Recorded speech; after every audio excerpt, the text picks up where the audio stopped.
Alam mo ba yung pakiramdam na parang kahapon lang? Halos linggo-linggo nating napapanood si John Cena sa WWE. Yung sigaw ng "You Can't See Me" na halos yumanig sa buong arena? Yung mga epic na laban niya laban kina The Rock, Randy Orton at Triple H? Nakakamiss, di ba? Pero bigla na lang, unti-unti siyang nawala. Mula sa pagiging full-time superstar, naging part-timer, hanggang sa bihira na lang natin siyang makita sa wrestling ring. At ang tanong ng lahat, bakit? Ano nga ba ang tunay na dahilan sa likod ng pag-alis ni John Cena sa wrestling? Samahan niyo ako at aalamin natin ang buong kwento.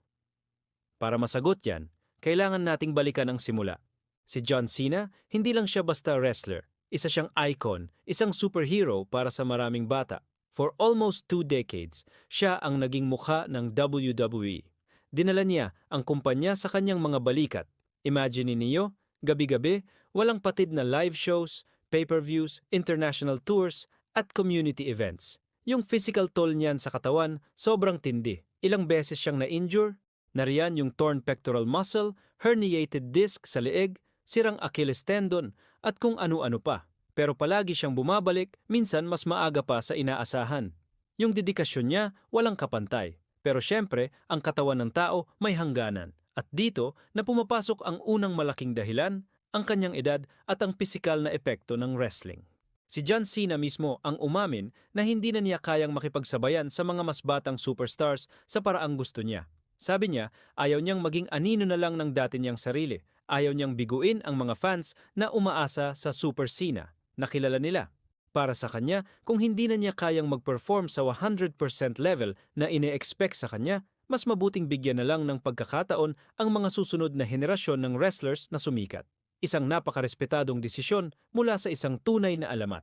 Hindi ito pagsuko, ito ay pagbibigay respeto sa sining ng pro wrestling at sa mga tagahanga. Ngayon, pumunta tayo sa ikalawang at marahil pinakamalaking dahilan, ang Hollywood. Nakita niyo naman siguro ang pagsabog ng acting career ni John Cena, di ba? Mula sa mga comedy roles sa Trainwreck at Blockers hanggang sa pagiging action star sa Bumblebee at F9 at syempre ang pagganap niya bilang peacemaker sa DC Universe. Napatunayan niya na hindi lang siya magaling sa loob ng ring kundi pati na rin sa harap ng kamera. Ang paglipat sa Hollywood ay hindi lang basta pagbabago ng career. Ito ay isang practical na desisyon. Isipin niyo, bilang isang top actor, ang potensyal na kita ay mas malaki. At ang trabaho ay hindi kasing delikado para sa kanyang katawan kumpara sa wrestling. Pero may isang malaking problema. Insurance. Kapag gumagawa ka ng isang malaking